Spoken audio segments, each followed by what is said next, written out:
Betty and Barney Hill story is very interesting, but there's no real evidence other than their testimony. Is that correct? Well, there was a stain on Betty's dress. There's her excellent recall. He was unconscious.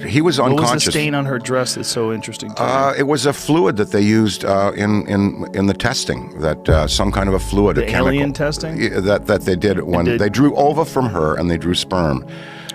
From him. Now, so there's a book out called Contact by Stanton Friedman. I read that. Kathleen, I'd love to know where the car is. Where the Chevy they were driving. Oh, it where disappeared? Is that? I don't know. I'd have to ask Kathleen where it is. Did it end up in a junkyard? Because there were marks on the back of the car as well. There were trace evidence in the back of the car. You know, Ted Phillips he goes around the world collecting trace evidence and radioactive signatures from sightings and landings. On the back of the car, there was a couple of marks, but it was Betty's. It's their credibility. Why would they want to bring this into their lives? And she was conscious.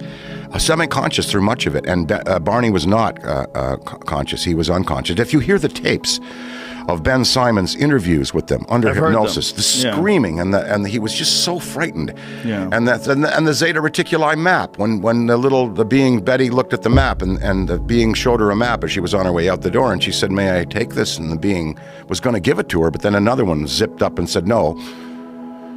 You can't have this." Zeta Reticuli is exactly the same place where Bob Lazar says they found those with the spaceships that they have at Area or S4. Well, the Little Greys, Zeta Reticuli, Barney and Betty's abduction. You had Marjorie Fish, an amateur astronomer. She took the memory of Betty's.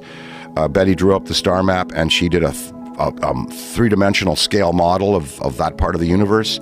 And was able to identify Zeta Reticuli 1 and 2 and accepted by astronomers. So that map that Betty saw aboard that ship had not been seen on Earth before. And Betty has no history of astronomy, no studying it? No, none of it at all. And you know, interesting things like when they got back to the house, the house was open and the keys to the house were on the table with leaves so that they might have dropped them at the site and the beings returned them.